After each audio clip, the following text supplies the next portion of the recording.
नमस्कार, मैं दीपक शर्मा और मेरे YouTube मंच पर आपका स्वागत है। दोस्तों, अमृतकाल में या अमृतकाल के दौर में संसद में, देश की सबसे बड़ी पंचायत में किसी भी सांसद ने अगर सिस्टम पर सवाल उठाए या फिर मोदी जी के दोस्त अडानी को एक्सपोज किया या एक्सपोज करने की कोशिश की, उसका हाल बुरा हुआ है। मिसाल के तौर पर सबसे पहले गाज गिरी राहुल गांधी पर, उसके बाद संजय सिंह जेल चले गए, कल महुआ मित्रा को एक्सपेल कर दिया गया, बर्खास्त कर दिया गया, और आज दानिश अली सस्पेंड किए गए। आज दानिश अली भी सस्पेंड किए गए। जी हां, दानिश अली भी सजा की कतार में खड़े कर दिए गए। अब जो सबसे चौंकाने वाली बात यह है कि अडानी को एक्सपोज करने वाले या फिर मोदी और बीजेपी से भिड़ने वाले ये जो दानिश अली हैं, इनको स्पीकर ने सस्पेंड नहीं किया, इनको सजा सरकार की तरफ से नहीं मिली। इनको जो सजा मिली वो इन्हीं की पार्टी ने दी, बहुजन समाज पार्टी ने। जी हां, मायावती ने इनको सस्पेंड कर दिया। अब सवाल यह है कि क्या मायावती ने दिल्ली के दबाव में किया, क्या मायावती ने बीजेपी के दबाव में किया, या मैं कहूं अमित शाह के दबाव में किया, या ईडी के दबाव में किया?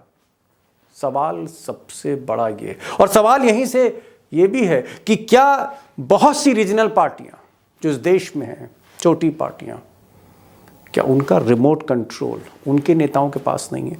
क्या उनका रिमोट कंट्रोल इन साहब के पास है? और क्या दानिश अली को जिस तर्ज पर बीजेपी के खिलाफ बोलने पर जिस तरह से उन्हीं की पार्टी ने सजा दी, उससे तो ऐसे ही लगता है कि इस मुल्क में कई ऐसे दल हैं जो रिमोट से चल रहे हैं, और रिमोट उन्हीं के पास है जो विपक्ष में नहीं, सत्ता में बैठे हैं। अब दोस्तों, जो बड़ा सवाल है वो ये है कि दानिश अली ने बहुजन समाज पार्टी बीएसपी के खिलाफ कोई एक्टिविटी नहीं करी। उन्होंने मायावती के खिलाफ कुछ नहीं बोला, उन्होंने पार्टी के किसी नियम को नहीं तोड़ा, तो फिर उनको सस्पेंड क्यों किया गया? क्या उन्हें इसलिए सस्पेंड किया गया क्योंकि वो संसद के अंदर, लोकसभा के अंदर मोदी के खिलाफ बोलते थे, अमित शाह के खिलाफ बोलते थे? क्या वो बीजेपी से भिड़ जाते थे? क्या वो अडानी को एक्सपोज करते थे? उनके खिलाफ एक्शन क्यों हुआ? उन्हें सस्पेंड क्यों किया गया? What was the reason? और मुझे लगता है, मैं नहीं बताऊंगा, दानिश अली से सुनिए, उनको क्या लगता है, वजह क्या है। भारतीय जनता पार्टी की सरकार की जन विरोधी नीतियों का विरोध जरूर किया है और आगे भी करता रहूंगा। चंद पूंजीपतियों द्वारा जनता की संपत्तियों की लूट के खिलाफ मैंने आवाज उठाई है और आगे भी उठाता रहूंगा। यदि ऐसा करना जुर्म है तो मैंने जुर्म किया है। अब दानिश अली खुद कह रहे हैं कि वो बीजेपी का विरोध करते थे और बीजेपी का विरोध करते रहेंगे, मोदी का विरोध करते रहेंगे। उनका इशारा अडानी की तरफ है कि अडानी जैसे पूंजीपति जो देश लूट रहे हैं, संसाधन लूट रहे हैं देश के, उनका वो विरोध करते रहे हैं और आगे करते रहेंगे। और अगर ये जुर्म है तो इस जुर्म की सजा मुझे दी जाए, मुझे सजा दी जाए अगर ये जुर्म है। अब सवाल यह है कि दानिश अली ने क्लियर कर दिया कि बहन मायावती ने उन्हें सजा क्यों दी, उन्हें सस्पेंड क्यों किया, और ये बात जाहिर करती है, उनका खुलासा जाहिर करता है कि पार्टी का रिमोट कंट्रोल लखनऊ में नहीं है, किसी और के पास है, दिल्ली में। ऐसा दानिश अली की बातों से जाहिर होता है।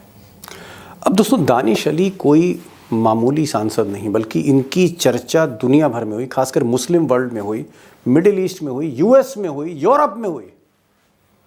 व्हाइट हाउस तक ने संज्ञान लिया दानिश अली का जब संसद में, जी हाँ, मोदी जी के अमृतकाल में, नए संसद में, जब रमेश विधुड़ी ने जब इनको चुन चुन कर गालियां सुनाई। For the first time in the history of parliament, Indian parliament, भारतीय संसद की इतिहास में पहली बार जब एक सांसद ने सामने वाले सांसद को, जो सामने बैठे हुए थे, उनको कहा कटुआ, मुसलमान के लिए इतनी बड़ी गाली। ये ऑन रिकॉर्ड बोला उन्होंने, रमेश विधुड़ी ने, हालांकि बाद में रिकॉर्ड मिटा दिए। उन्होंने जिहादी कहा, उन्होंने आतंकवादी किया, उन्होंने हर वो गंदी गाली दी जो कम से कम मैं अपनी जुबान से नहीं बोल सकता। और दानिश अली को टारगेट किया गया। ये वो सांसद हैं। पहले आप जरा विधूड़ी की बातें सुन लीजिए, फिर मैं आगे बढ़ता हूं, असली खबर पे आता हूं। उग्रवादी बोलने भी तो कभी खड़ा होगा, ये बता रहा हूं। उग्रवादी अब विधूड़ी के बयान को लेकर जहां पर अमेरिका हो, यूरोप हो, ब्रिटेन हो, मिडिल ईस्ट हो, सऊदी अरेबिया हो, देश हो, संसद के बाहर हर जगह जहां विधूड़ी की भाषा का, विधूड़ी की जबान का हर जगह विरोध हुआ, उसी रमेश विधूड़ी को कोई सजा नहीं दी गई, कुछ नहीं बिगड़ा।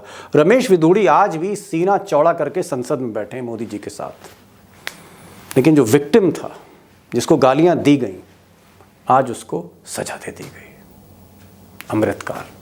अब दोस्तों, जो सबसे बड़ा सवाल है, मुझे लगता है दो सवाल हैं, दो बुनियादी सवाल हैं। एक सवाल यह है कि क्या देश में, जिसे हम दुनिया का सबसे बड़ा लोकतंत्र कहते हैं, इसमें जो गुजरात लॉबी है, जिसके हाथ में देश की हुकूमत है, कॉरपोरेट है, मीडिया है, सब कुछ है, क्या इसी के हाथ में छोटे छोटे दलों का रिमोट भी है?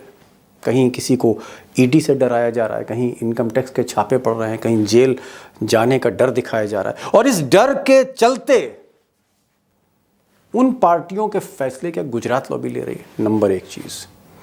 और अगर ऐसा है तो क्या बहुजन समाज पार्टी का रिमोट भी कहीं ना कहीं अमित शाह के हाथ में? ये भी एक सवाल है, चर्चा है इसकी, साक्ष्य नहीं है मेरे पास। दूसरा, अगर ऐसा है तो दूसरा सवाल है, जो ऑब्वियस क्वेश्चन है, वो ये है कि क्या अगर रिमोट हाथ में है तो फिर चाणक्य का जो प्लान है उत्तर प्रदेश का, जहां 80 सीटें, देश की सबसे ज़्यादा सीटें यूपी में 80 सीटें, तो क्या फिर चाणक्य ये चाहते हैं कि मायावती इंडिया अलायंस से ना मिले, मायावती हाथ ना मिलाएं कांग्रेस से, समाजवादी पार्टी से, मायावती उत्तर प्रदेश में अलग लड़े, इंडिया अलायंस अलग लड़े, यानी सपा, कांग्रेस और आरएलडी वगैरह अलग लड़े, और बीजेपी अलग लड़े, यानी यूपी में मायावती और कांग्रेस और समाजवादी पार्टी, पूरा विपक्ष एक ना हो, विपक्ष बट जाए, जिसका फायदा बीजेपी को मिले, यानी ट्रायंगुलर मुकाबला हो, एक तरफ बीएसपी, एक तरफ कांग्रेस, सपा और बाकी दल, और एक तरफ बीजेपी। और जब ट्रायंगुलर मुकाबला होगा, जाहिर तौर पे मुस्लिम वोट बटेंगे, बाकी वोट बटेंगे, एडवांटेज बीजेपी को मिलेगा, और 14 और 19 की तरह 24 में भी बीजेपी स्वीप करेगी। और इसीलिए पहली कैजुअलिटी दानिश अली की हो गई। लेकिन दानिश अली की जो कैजुअलिटी है, ये बहुत कुछ बता गई, बहुत कुछ इशारा कर गई, और मैं इस इशारे को डिकोड करना चाहता हूं तह तक। दो खास मेहमान हैं, टाइगर हैं, जो आपको बताएंगे कि वाकई क्या रिमोट गुजरात लॉबी के पास में, और भी कई पार्टियों का, और दूसरा प्रोफेसर रविकांत, कि क्या मायावती जी ने गलती कर दी, क्या बहन जी से गलती हो गई, क्या वाकई मुसलमान नाराज हो जाएगा। और बीएसपी का जो वोट है, 2012 में 20% तक वोट था उनके पास, 2012 से पहले तक। आज भी 16% मुस्लिम्स उत्तर प्रदेश में बहुजन समाज पार्टी को वोट करते हैं। क्या मुस्लिम नाराज होगा मायावती से? और क्या मायावती रीथिंक कर सकती हैं, सोच सकती हैं आचार संहिता लगने के बाद? बहुत मौजूद सवाल है, बहुत मौजूद सवाल है 2024 के इलेक्शन के संदर्भ में। मुझे लगता है ज़्यादा समय नहीं लूँगा, चलते हैं सीधे टाइगर के पास और प्रोफेसर रविकांत जी के पास। मेरी गुजारिश सिर्फ आपसे इतनी है, इसको अंत तक सुनिएगा, क्योंकि ये बहुत से सवालों के जवाब दे रहा है 2024 को लेकर। चलते हैं सीधे टाइगर और प्रोफेसर रविकांत जी के पास। सबसे पहला सवाल मेरा टाइगर से। टाइगर, ये जो एक एक्शन लिया है मायावती ने दानिश अली पर, वो दानिश अली जो आज की तारीख से निर्विवाद रूप से उत्तर प्रदेश के सबसे बड़े मुस्लिम फेस हैं, आपको लगता है टाइगर कि क्या मायावती का ये जो फैसला है उनको सस्पेंड करने का बिना किसी बात के, वो तो महुआ मित्रा का साथ दे रहे थे दानिश अली, क्या बीजेपी का दबाव था?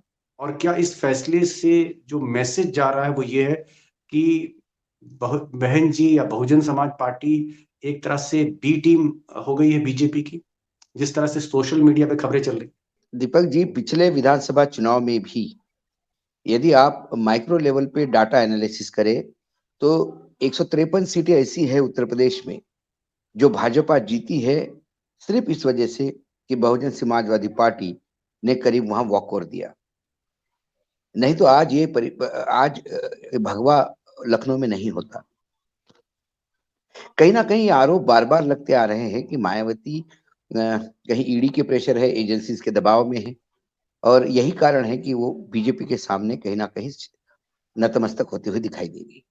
दानिश अली का जब यह मामला उठा, जब दानिश अली और विधुड़ी का जो जो बातचीत हुई, जिसका मुझे लगता नहीं कि हाँ उद्घोष भी करना, बताना भी जरूरी है, ये बहुत ही निहायत निचले स्तर की बातचीत थी वो, और पार्लियामेंट के सदन में हुई। उसके बाद खुद राजनाथ सिंह ने माफी मांगी, बाद में उसने भी माफी मांगी, लेकिन तब दानिश अली के साथ जितना खड़ा हो जाना चाहिए था बीएसपी को, वो स्ट्रांगली खड़े होते हुए दिखाई नहीं दी। यह तो दानिश अली की कोई गलती ही नहीं थी, मात्र एक मुसलमान होना इस देश में इतना बुरा हो गया कि उन्हें इतना बुरी तरह से लताड़ा जाएगा लोकसभा में। तो ऐसे में मायावती का stand all of a sudden, कल उन्होंने तख्ती तांगी और आज उनका निष्कासन हुआ, कहीं ना कहीं ये क्लियर कट रेखांकित करता है, ये भाजपा के दबाव में हुआ। जी, टाइगर आऊंगा। रविकांत साहब, आप तो उत्तर प्रदेश को हथेली से समझते हैं, और जहां तक बहुजन समाज की सियासत है, तो आपका तो काशीराम से राबका साबका रहा है। ये जो डिसीजन जो टाइगर कह रहे हैं कि इससे बीएसपी को नुकसान होगा, हाथी को नुकसान होगा, बहन जी को नुकसान होगा, क्या वाकई बहन जी ने गलत नंबर डायल कर दिया? एक मुस्लिम फेस को जिस तरह से उन्होंने स्ट्राइक किया है ऐसे टाइम पे, क्या आपको लगता है बहन जी से गलती हो गई? ये बहन जी को नुकसान करेगा? दानिश अली पर एक्शन, दानिश अली को सजा? प्रोफेसर साहब। देखिए दीपक जी, बहुत सारे बीएसपी को जानने वाले लोग ये कहते हैं कि उस पार्टी के भीतर कुछ लोग ऐसे हैं कि जिन्होंने सुपारी ले रखी है बीएसपी को खत्म करने की। अब आप सोचिए कि जिस दिन वो घटना हुई थी पार्लियामेंट के भीतर क्या क्या नहीं कहा गया, मैं उन शब्दों को नहीं दोहराऊंगा, और उसी शाम को राहुल गांधी अपना समर्थन व्यक्त करने के लिए दानिश अली के घर जाते हैं। ये मौका था मायावती के लिए।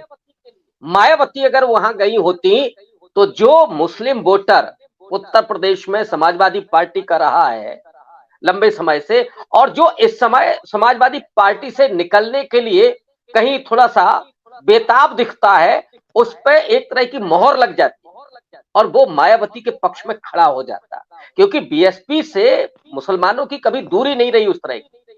जब उनको लगा कि नहीं हमें बीएसपी के साथ जाना चाहिए तो बीएसपी के साथ गया वो। ये मैसेज बहुत खराब गया है कि उस व्यक्ति जो विक्टिम है, जिसके साथ क्या क्या नहीं बोला गया, आप उसको ही निलंबित कर रहे हैं। और कौन सी पार्टी के खिलाफ गतिविधि की है दानिश अली ने?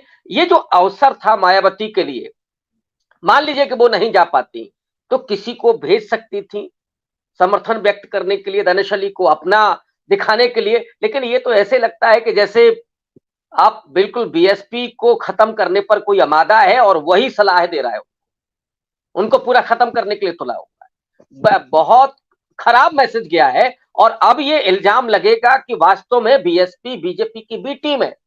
अब इससे आप कैसे इनकार करेंगे? और आपको प्रोफेसर साहब लगता है कि क्या मायावती इस पर रीथिंक कर सकती हैं?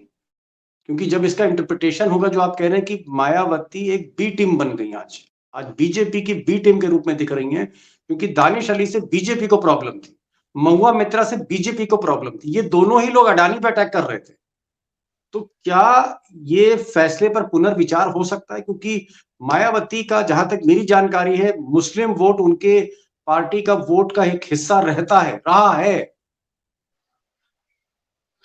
कई लोग निकल, जैसे इमरान मसूद भी वहां से निकल गए।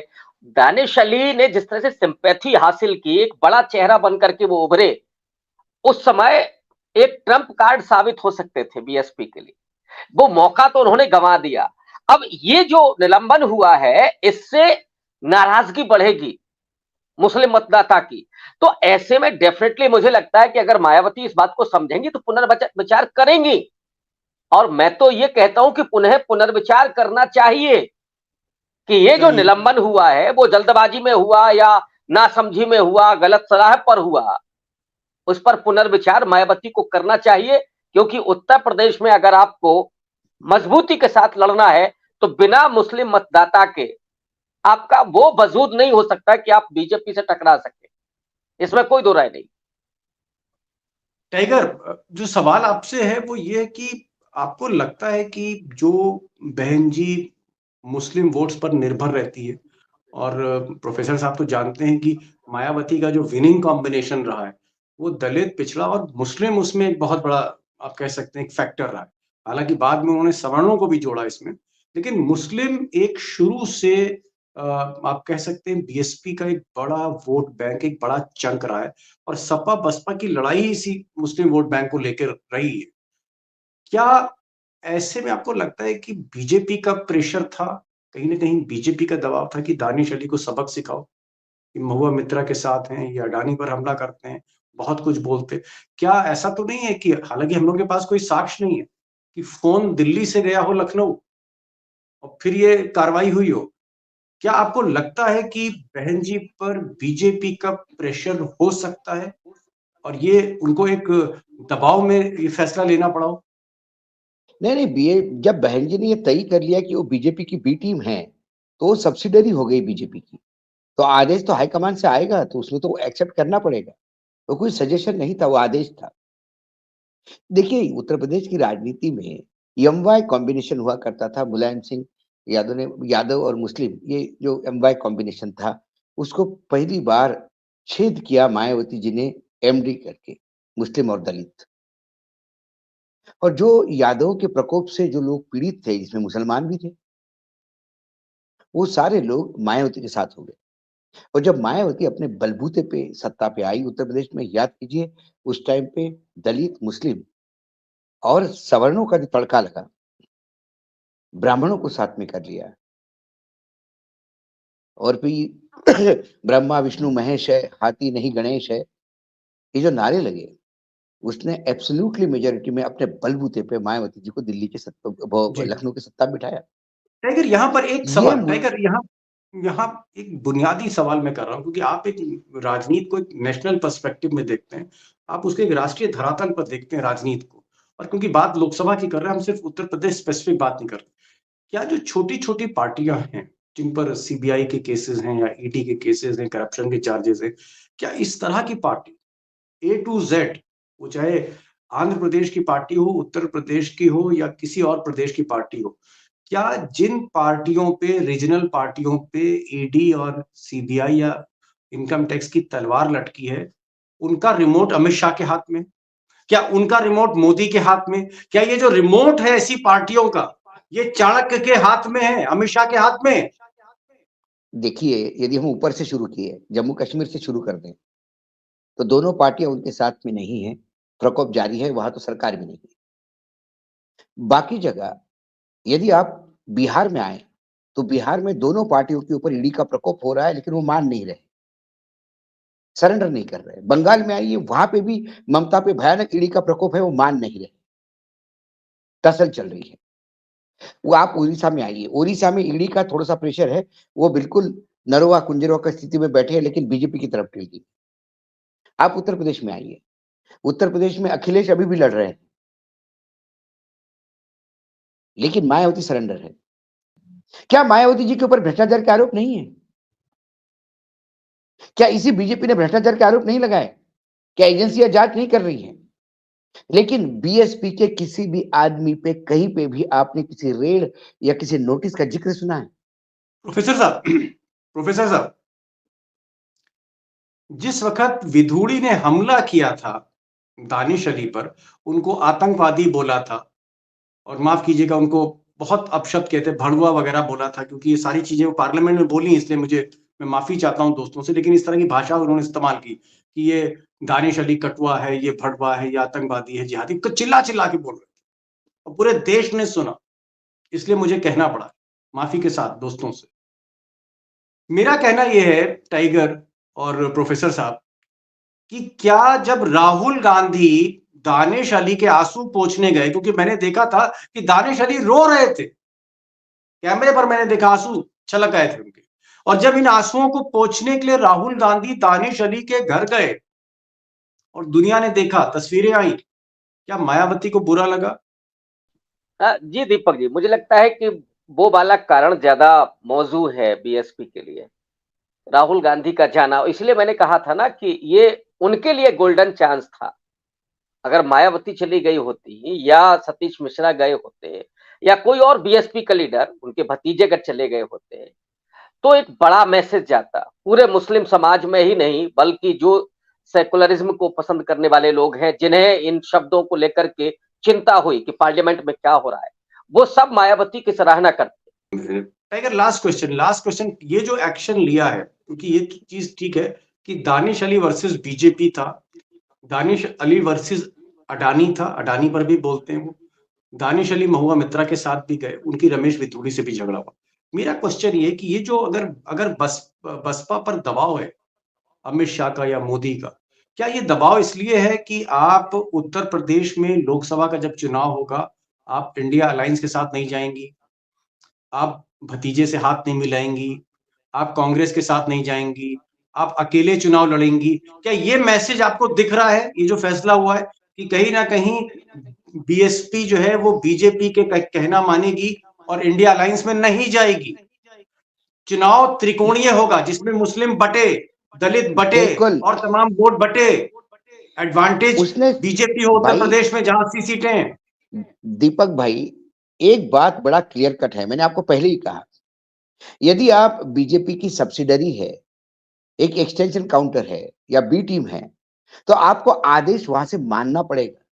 और आदेश ये है कि आप दानिश अली को निकाल दीजिए। दानिश अली सिटिंग लोकसभा एमपी, अगली बार वो चुनाव लड़ता, बीएसपी टिकट भी देती। इस बार 80 सीटों पे टारगेट है बीजेपी का, क्योंकि कहीं और से उन्हें सीटें मिलती हुई दिखाई नहीं देती। जो सीटें अभी पिछली बार तो 300 से ज्यादा सीटें मिली, लेकिन उत्तर प्रदेश में सीटें घटी है। तो अब बीजेपी का टोटल फोकस 80 के 80 सीटों पे है। टोटल 82 सीट्स ऑफ लोकसभा, एक भी सीट नहीं और छोड़ी। बीएसपी इंपॉर्टेंट है उसमें, तो उस समय बीएसपी इंपॉर्टेंट है। अभी इसका निष्कासन कर दिया उस पार्टी से, एक दावेदार खत्म हो गया। वहां ये लड़ेंगे, जिस पार्टी में जाएंगे वहां लड़ेंगे। बीएसपी अगला लोकसभा चुनाव लड़ेगा नहीं लड़ेगा पता नहीं जी। बीएसपी ये भी कह सकती है कि हमने इस बार लोकसभा चुनाव नहीं लड़ना है, अगली बार विधानसभा की तैयारी करेंगे। जी जी। क्या आदेश आता है हाईकमांड से पता नहीं अभी मायावती जी को। एक आदेश आया और हम महुआ मोहित्रा से इसलिए जोड़ रहे हैं कि कल हुआ और आज ऑल ऑफ अ सडन निष्कासन हुआ, इसीलिए ये एक धारणा बनती है और कुछ नहीं। जी। लास्ट क्वेश्चन प्रोफेसर साहब, लास्ट क्वेश्चन, एकदम समय एकदम समाप्त हो रहा है, समय जवाब दे रहा है, जल्दी से मैं पूछूं सवाल। आज का जो रुख आपने मायावती का देखा, क्या आपको लगता है प्रोफेसर साहब कि मायावती अब इंडिया अलायंस के साथ जाएंगी आचार संहिता लगने के बाद? क्या 11th आवर में आखिरी वक्त पर मायावती शिफ्ट हो सकती हैं इंडिया अलायंस, या मायावती का डर बरकरार रहेगा? देखिए, इस घटना के बाद तो अब असमंजस बढ़ गया है। और जो भाऊ कह रहे थे कि ये आज हुआ है, मुझे लगता है कि मायावती थोड़ा मौके की तलाश में थी। अगर उस समय वो निलंबन करती तो मैसेज बिल्कुल अलग जाता। अब कल वो तख्ती लगा के आ गए तो साहब उसमें आपने कह दिया कि पार्टी के खिलाफ आपकी गतिविधि है ना, तो वो एक मौके की तलाश थी। लेकिन ये बिल्कुल ये भी इशारा करता है कि कहीं और से तो नहीं निर्देश गया है। भाई दानिश अली ने ऐसा कौन सा गुनाह कर दिया? अपने आप को विक्टिम बताना, और जो उनके साथ हुआ है, ये कोई ऐसा तो नहीं था कि किसी ने नहीं जाना, पूरे देश ने देखा, दुनिया भर में इसकी चर्चा हुई कि किस तरह से एक पार्लियामेंटेरियन को पार्लियामेंट के भीतर गाली दी जा रही है। लेकिन अभी भी जो आपने सवाल पूछा है कि क्या इंडिया अलायंस के साथ मायावती जाएंगी, मेरा अभी भी भरोसा है। और ये भी आप कह सकते हैं कि वो जो प्रेशर पॉलिटिक्स हो रही है, मायावती ने एक बार फिर से कहा कि देखिए नहीं ठीक है, हमें आपका ख्याल है, लेकिन मायावती वो है जो वक्त पर अपना असली पत्ता खेलती है। पत्ता खेलेंगे। नहीं, तो बड़ी वो बात ट्रम्प कार्ड अभी बाकी है, आचार संहिता का आप इंतजार कीजिए। आप ये कहना चाह रहे हैं? नहीं, देखिए प्रोफेसर साहब, जो आपकी जो फिलॉसफी है जीवन की, वो बड़ी अच्छी है कि मतलब उम्मीद पे दुनिया कायम है, तो इसलिए आपको उम्मीद है मायावती से अभी भी।